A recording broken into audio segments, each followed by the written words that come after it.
NeST imekuja kama mbadala ya mfumo ambao tulikuwa tunautumia awali, ulikuwa unaitwa TANEPS. TANEPS ni mfumo ambao tulikuwa tumeununua nje ya mkandarasi, lakini kutokana na ugumu wa kufanya kazi kwa haraka, ilibidi serikali itoe maelekezo ya sisi kujenga mfumo wetu. Kwa hiyo tuliachana na TANEPS na sasa hivi tunatumia NeST ambayo ni mfumo wetu tuliojenga wenyewe. Sasa malengo ya mfumo ni nini? Ni kama haya kwa ufupi: kuhakikisha kuna ukizi wa sheria katika maeneo mbalimbali ya ununuzi wa umma, kuongeza ushindani na kupunguza mianya ya rushwa, kuongeza uwazi katika ununuzi wa umma, kupunguza muda na gharama ya mchakato wa ununuzi wa umma, kuimarisha ushiriki wa wazabuni wa ndani na nje, kuongeza ufanisi wa ununuzi kutumia teknolojia na kuongeza uwajibikaji na thamani halisi ya fedha. Sasa kupitia mfumo huu michakato yote inafanyika ndani. Kwa mfano, inatakiwa hili uweze kufanya ununuzi, na hiyo ni kwa wote, pande zote mbili, anayetaka kununua huduma na anayeuza huduma, mzabuni lazima kujisajili. Na kupitia NeST tunajengea moduli inaitwa e-registration, na mpaka sasa wazabuni 33,472 wameshasajiliwa, na wandani 31,686 na wa nje ni 1,503.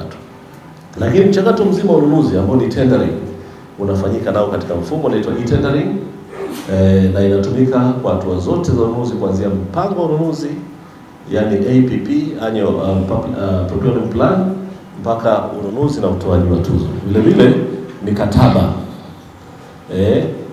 imeanza kufanyika, na tunategemea sasa toka April tumeanza kufanya mikataba ndani ya mfumo, na malipo nayo yanaweza kufanyika ndani ya mfumo. Hapo baadaye tutatarajia kutengeneza moduli nyingine mbili ambazo ni e-catalog au marketplace pamoja na auction. Sasa ili kurahisisha, mnaweza mkatuuliza kwenye ngazi hizo za chini tunafanyaje? Tumewarahisishia kwa kuwatengenezea application ya simu.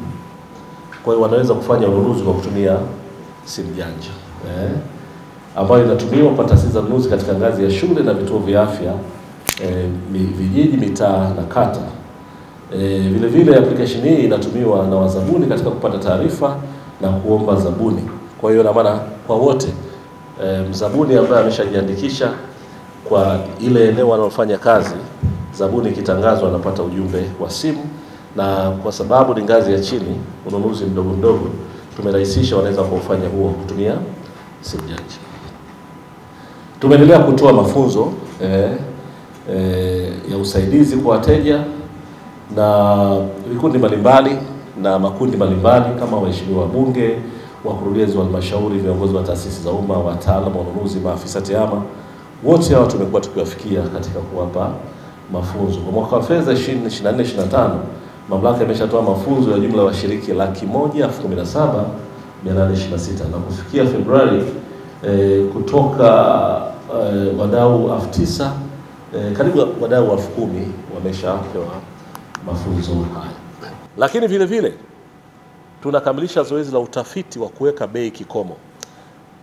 Nia ni kuhakikisha kwamba serikali inanunua huduma au bidhaa kwa bei ambazo ni za ushindani. Kwa baadhi ya bidhaa zitawekwa kwenye mfumo wa NeST kwa ajili ya kutumiwa na taasisi ununuzi. Bei hizo zitasaidia kupunguza changamoto kwa serikali kununua huduma na bidhaa kwa bei kubwa zisizokuwa na uhalisia. Kwa tutakuwa tutaweka price range kwamba kitu hiki kitanunuliwa, kwa mfano maji yatanunuliwa kati ya shilingi 500 mpaka 550. Tofauti na kuiacha wazi, kwa kuna wengine wanapata maji haya kwa bei kubwa sana. Kwa hiyo tutaweka bei kikomo ndani ya mfumo. Na kazi kubwa ya kufanya tukishirikiana na wizara zote zinazohusika na eneo hili, wizara, ofisi ya waziri mkuu, wizara ya kazi vijana, wizara ya wanawake na makundi maalum, na sisi PPRA. Lakini hatuishii hapo, tuna kazi kubwa ya kufanya na taasisi nunuzi kuhakikisha kwamba zinatenga katika mipango yao ya budget, na tukishirikiana katika kuwasimamia kuhakikisha kwamba hili hitaji la kisheria tunalitekeleza. Litasaidia sana kupeleka kazi kwa makundi haya na kupunguza changamoto za ajira ambazo zimekuwa zikijitokeza. Wajibu wetu sisi ni nini kama waandishi wa habari? Nafikiri wajibu wetu ni hiki ambacho mmekianza kukifanya leo. Kwanza sisi tuelewe, ili tuelimishe inabidi sisi kwanza tuelewe. Sina uhakika kama hiki ulichofanya leo kitatosha kutufanya tuwe wabobezi. Kwa mimi, badala ya kuwatolea macho PPRA, nafikiri sisi kama waandishi wa habari pia kama wahariri, hebu tujenge hamu, tujenge interest ya kujifunza zaidi, kuelewa sheria, kuelewa kanuni, kuelewa taratibu. Tumepewa vipeperushi hapa, tutafute hizo taarifa, kwa sababu sasa ni kama tumetekenywa hivi. Kwa sasa sisi tuna respondi vipi? Tutekenyeke, na ni kujenga hamu ya kutaka kujua zaidi, ili tukielimika sisi basi tutaweza kuelimisha.